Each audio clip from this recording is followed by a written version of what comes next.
नमस्ते दोस्तों, स्वागत है आपका परीक्षा स्टडी 24 यूट्यूब चैनल पर। दोस्तों आज हम आपको डीएलएड प्रथम सेमेस्टर के विषय गणित को कराएंगे और इसमें हम अभी तक आपको ये टॉपिक कंप्लीट करा चुके हैं। ये वाले यदि आपने अभी तक नहीं देखे हैं तो प्लेलिस्ट में जाकर वीडियो इनकी देख सकते हैं। आज हम आपको तलखंड, बिंदु रेखा, वक्र रेखाखंड, किरण तथा कोण की संकल्पना और ये वाला टॉपिक पटरी तथा प्रकार की सहायता से 60, 90, 120 कोण बनाना, कोणों के प्रकार, ठीक है, ये कंप्लीट बता देंगे क्योंकि इनसे आपके प्रश्न पूछे जाते हैं। और ये आज एक वीडियो में हम कंप्लीट करा देंगे। आप वीडियो को अंत तक ज़रूर देखें, अपने दोस्तों को शेयर कर दें। जिन्होंने चैनल को सब्सक्राइब नहीं किया है या जो नए हैं वो दोनों ही लोग चैनल को सब्सक्राइब कर लें, वीडियो को लाइक करें। देखते हैं दोस्तों, बिंदु को समझते हैं, एक एक करके समझते रहें टॉपिक को, क्योंकि समझना ज़रूरी है। बाद बाकी तो पढ़ तो आप भी किताबों से सकते हैं या कहीं से और भी मटेरियल से पढ़ सकते हैं, लेकिन समझना जरूरी होता है। बिंदु की परिभाषा समझते हैं। एक नुकीली पेंसिल से एक कागज पर एक सूक्ष्म चिन्ह लगाने पर जो आकृति बनती है उसे बिंदु कहते हैं। जैसे हमने ये रख दिया, ये क्या है? बिंदु है। तो इसी प्रकार ये बताया गया है। ये नाम दे देंगे इसका कोई, जैसे डी नाम दे दिया तो ये बिंदु हो गया। तो बिंदु की परिभाषा आपने समझ लीजिए, आपके पेपर में है। किरण क्या है?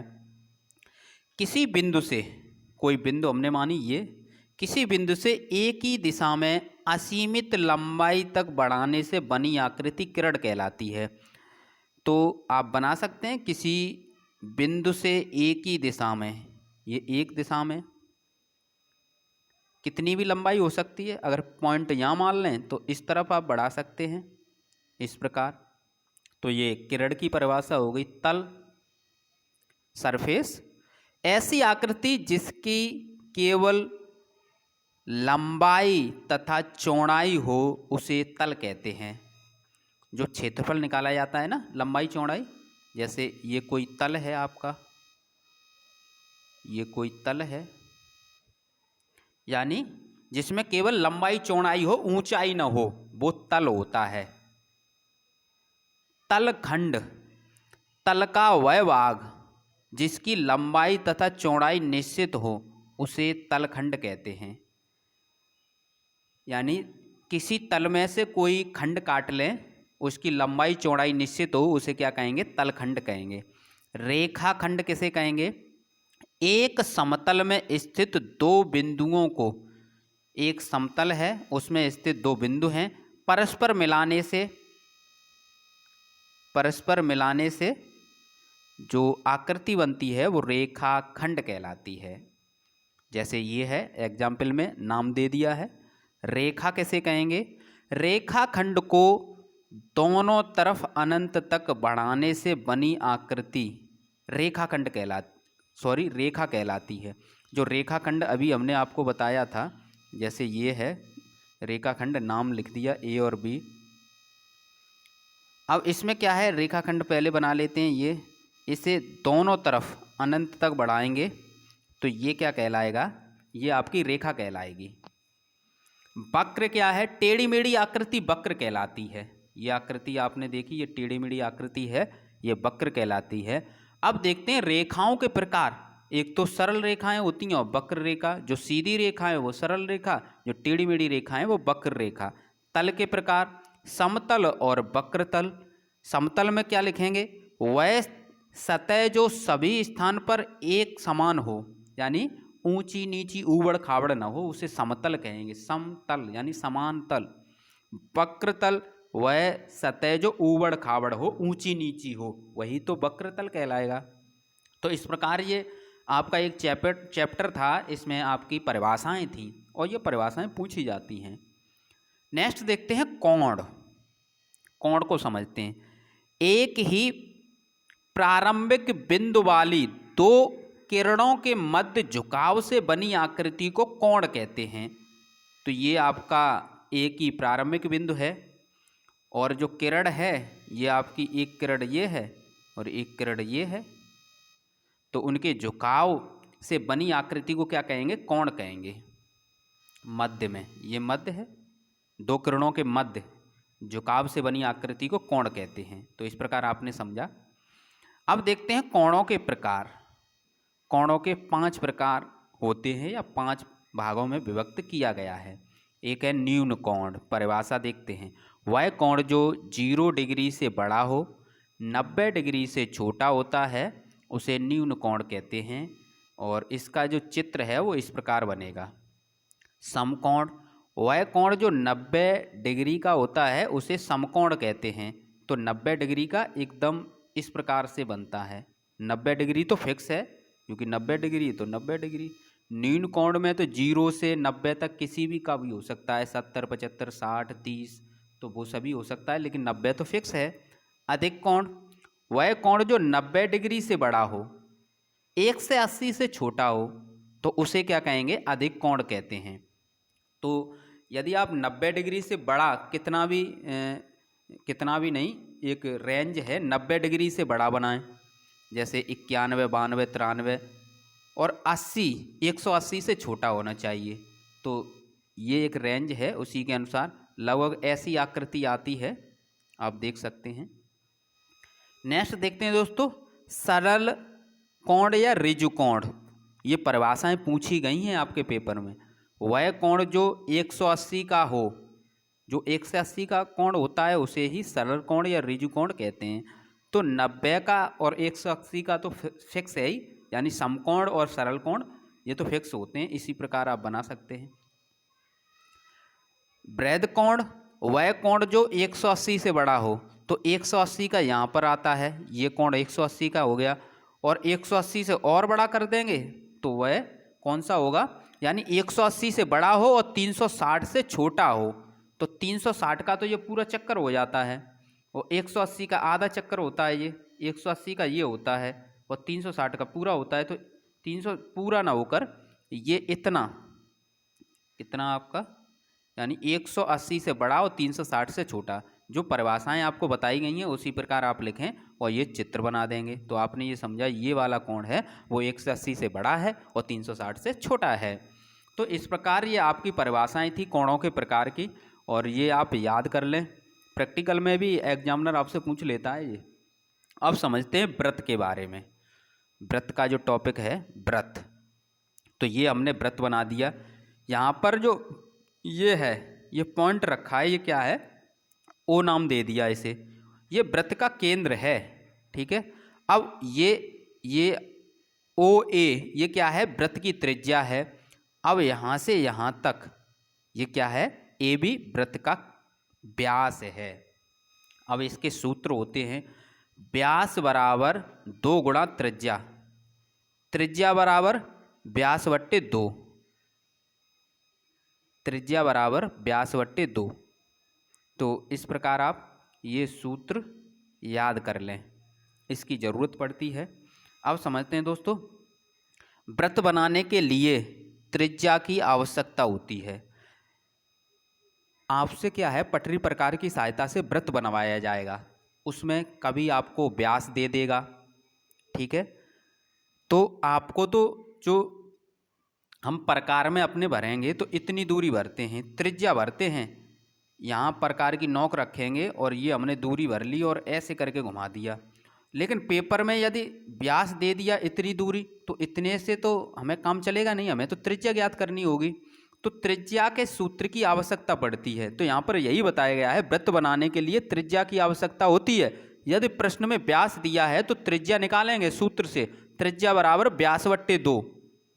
नेक्स्ट देखते हैं, जिस त्रिज्या का व्रत बनाना है उसी त्रिज्या को प्रकार में पटरी यानी पैमाना बोलते हैं, से नाप कर व्रत बनाते हैं, ठीक है। जैसे ये आपको 2 सेंटीमीटर का व्रत बनाना है, तो उसे कैसे प्रकार में दूरी लेंगे, तो प्रकार की नोक यहाँ रखेंगे, ये आपका पैमाना मान लेते हैं। प्रकार की नोक आपने ये रख ली, ठीक है। जैसे ये आपका पैमाना है, यहाँ 1 लिखा है और यहाँ 2 लिखा है, तो आप यहाँ तो रखेंगे प्रकार की नोक और यहाँ रखेंगे पेंसिल की नोक। तो ये दूरी आपने भर ली। अब कहीं आप वृत्त बनाएंगे तो वृत्त बनेगा वो आपका ये त्रिज्या से ही तो बनेगा, इस प्रकार बन जाएगा। नेक्स्ट देखते हैं, प्रकार में पहले पेंसिल लगा लेंगे प्रकार की नोक ओ पॉइंट पर। ये ओ या 0 पॉइंट, ये पैमाना माना है तो यहाँ पर जो 0 होगा, प्रकार की नोक को किस पर रखेंगे? 0 पर। तथा पेंसिल की नोक पर 2 पर, पेंसिल की जो नोक है उसे 2 पर रखेंगे। पटरी, ये पटरी है आपकी मान लेते हैं, ये दूरी नापना बता रहे हैं, पर नोक क्या करेंगे? 2 पर पटरी पर नापेंगे, फिर प्रकार की नोक को स्थिर करके पेंसिल को घुमाते हैं, इसी प्रकार वृत्त बन जाता है। तो ये आप ये बता दिया। नेक्स्ट देखते हैं जीवा क्या है। वृत्त के किन्हीं 2 बिंदुओं को मिलाने वाले रेखाखंड को वृत्त की जीवा कहते हैं, ठीक है। वृत्त के केंद्र से होकर जाने वाली वृत्त की सबसे बड़ी जीवा होती है। ये प्रश्न कई बार पूछा गया है कि वृत्त के केंद्र से जाने वाली सबसे बड़ी जीवा होती है, ये पूछा जाएगा सबसे बड़ी जीवा कौन सी होती है जो वृत्त के केंद्र से जाए, ये, ठीक है। ये सभी जीवाएं हैं, आप खींच सकते हैं, कितनी भी जीवाएं खींच सकते हैं। अब देखते हैं जो प्रश्न और पूछे जाते हैं। ये पूछा जाता है प्रकार की सहायता से 7.2 सेंटीमीटर व्यास का एक वृत्त खींचिए, ये पूछा गया है। तो आपको क्या करना है? त्रिज्या निकालनी होगी। तो त्रिज्या बराबर यहाँ पर पहले ही लिखा है प्रकार की सहायता से, त्रिज्या बराबर व्यास बट्टे 2, और व्यास कितना है? 7.2 बट्टे 2। पॉइंट हटाएंगे, ठीक है, ये वाला पॉइंट हटाएंगे तो एक, पहले तो 2 ये पहले से ही लिखे हैं, और यहाँ पर इस प्रकार 1 0 यानी 10 आ जाएंगे। अब 2 से ये काट देंगे, 2 से काट देंगे, 2 तिया 6 बचे 1, 2 छिंग कितने आए? 2 छिंग 12 यानी 36/10, 36/10। अब दशमलव लगा देंगे, यानी 1 अंक बाद 1 0, 1 अंक बाद 3.6 सेंटीमीटर। आप इसे पटरी की सहायता से, ठीक है, प्रकार में दूरी ले लेंगे, और जैसे ये पॉइंट है, यहाँ से हमने मानी इतनी दूरी, हमने ये 3.6 की है, ये पैमाने में, सॉरी प्रकार में पैमाने की सहायता से ले लेंगे और इस प्रकार ये बना देंगे। यही आपको बनाना है, रचना तो लिखनी नहीं है। इसी प्रकार ये है, ये आपके पेपर में प्रश्न पूछे गए हैं। प्रकार की सहायता से यहाँ पर त्रिज्या दी है 3.4 सेंटीमीटर, त्रिज्या का वृत्त खींचिए तथा उसका व्यास भी ज्ञात कीजिए। आप क्या है 3.4 का आप खींच सकते हैं, 3.4 सेंटीमीटर, ये आप खींचेंगे तो आपका सही आएगा, ये हम आपको केवल बता रहे हैं। और यहाँ पर व्यास का सूत्र लगा दें, व्यास बराबर 2 गुणा त्रिज्या, ठीक है। और यहाँ पर कर सकते हैं, ये लिख लेंगे 2 गुणा 3.4। यदि आपको शॉर्टकट नहीं करना है तो गुणा कर दें, 2 चौक 8, 2 तिया 6, 1 अंक बाद दशमलव है, ये लगा दिया, तो कितना आया आपका? 6.8 सेंटीमीटर व्यास आया। नेक्स्ट देखते हैं, 7.2 सेंटीमीटर व्यास का एक वृत्त खींचिए तथा इसकी त्रिज्या भी ज्ञात कीजिए। तो आप त्रिज्या निकाल सकते हैं, ये प्रश्न है, ठीक है। अभी हमने त्रिज्या निकाल के दिखाई थी, ये, और वृत्त खींच देंगे, सेम है प्रश्न, केवल उसमें पूछा गया है, और नहीं पूछा जाएगा तब भी तो आपको त्रिज्या निकालनी होती है ना। तो रिवीजन करते रहें, जो आपको बताया जा रहा है एक बार पढ़ लें, लाइव क्लास आपकी डीएलएड प्रथम सेमेस्टर की 6 PM यानी शाम को आती है 6 बजे। तो आप ज़रूर देखें। जो वीडियो आपकी प्रत्येक दिन आप कर लेंगे तो आपको क्या है, दिमाग में टेंशन नहीं रहेगी कि हमारा सिलेबस तो प्रत्येक दिन होता ही जा रहा है। पेंडिंग में आप रखेंगे तो उतनी आपको दिक्कत होगी, आप जल्दबाजी में करेंगे। नेक्स्ट देखते हैं दोस्तों, कोटि पूरक कोण। कोटि पूरक कोण क्या होते हैं? यदि दो कोणों का योग 90 है, यदि दो कोण हैं उनका योग 90 है तो ऐसे कोणों को एक दूसरे का कोटि पूरक कहते हैं। ठीक है, जैसे एक 40 है तो आपको पता है तो दूसरा 50 होगा, ये एक दूसरे के कोटि पूरक हैं। यदि एक 30 है तो दूसरा 60 होगा। आप कोई भी मान सकते हैं लेकिन दोनों 90 करने होंगे। तो आप समझ गए, कोटि पूरक यानी दो कोणों का योग 90 है तो वो एक दूसरे के कोटि पूरक हैं।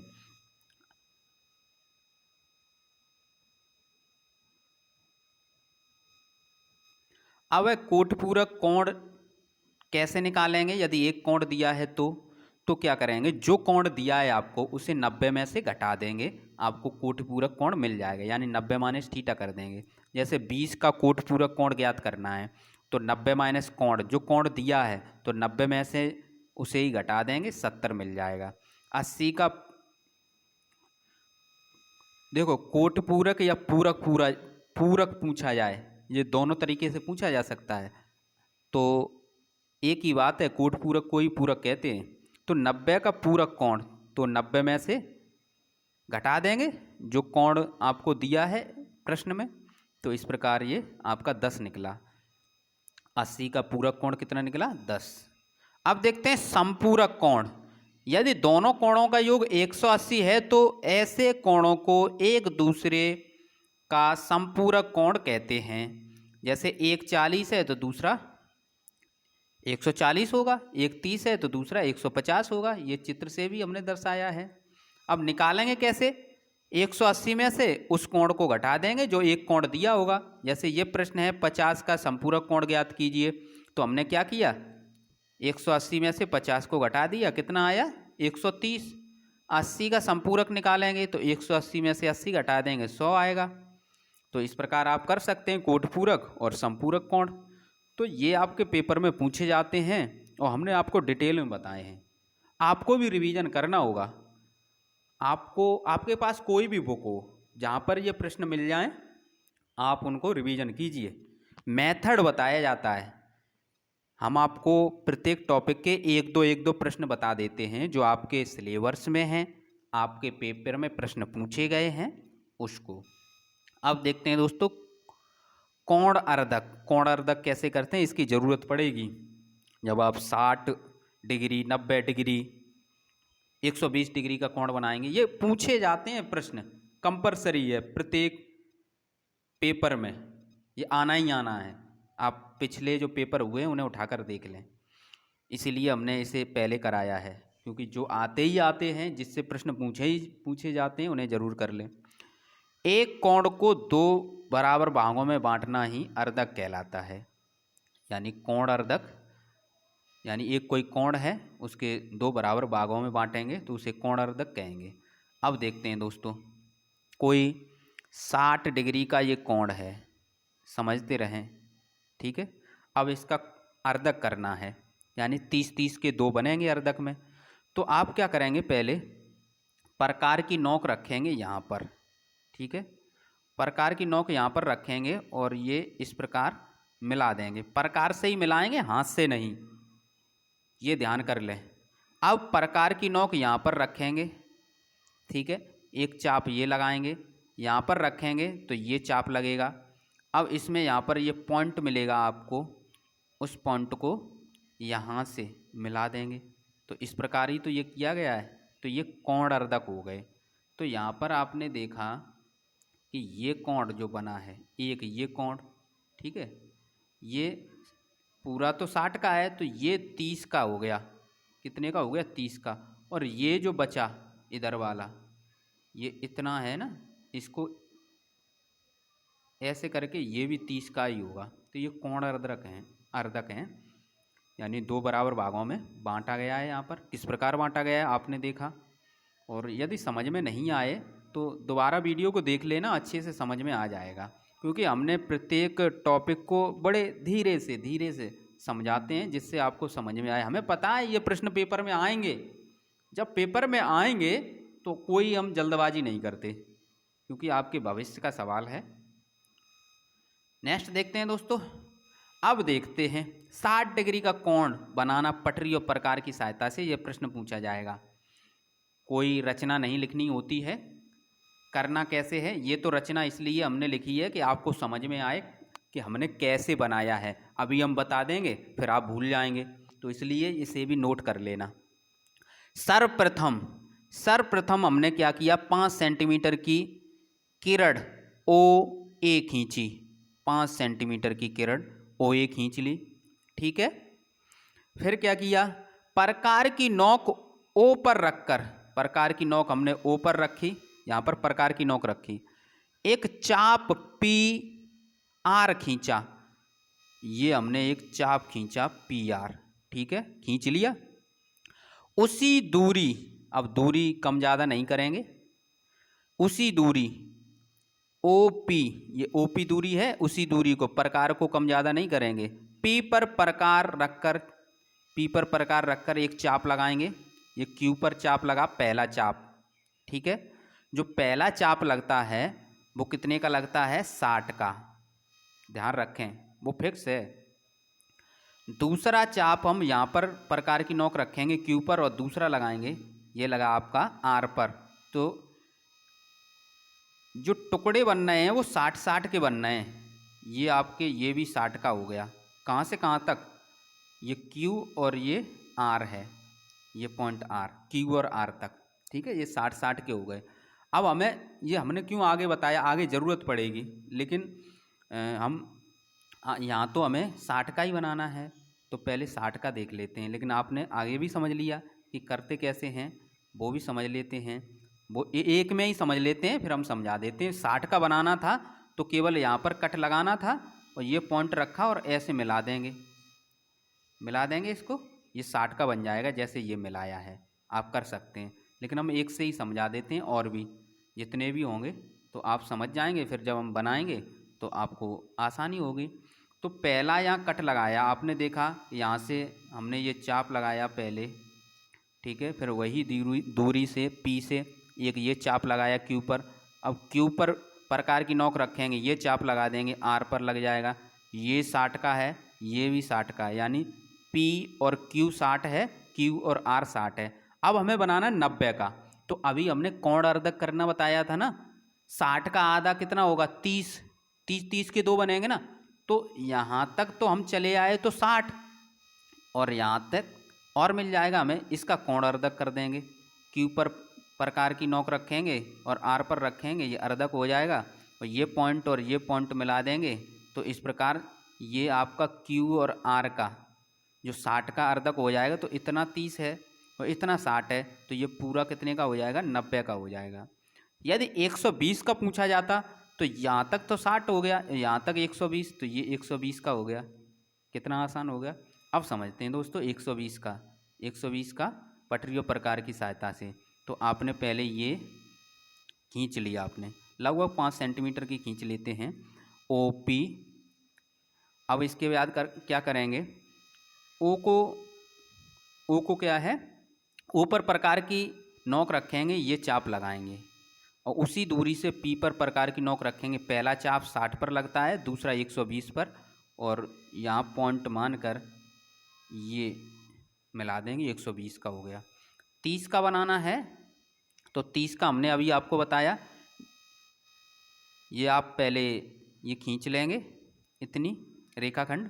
उसके बाद क्या करेंगे, O पर प्रकार की नोक रखेंगे और ये आप चाप मार देंगे, और पहला चाप 60 पे लगता है, ठीक है। अब अर्धक कर देंगे, यहाँ प्रकार की नोक रखेंगे P पर, ये अर्धक कर देंगे, यानी 60 का आधा 30 होगा ना, और इसे मिला देंगे, ये 30 बन जाएगा।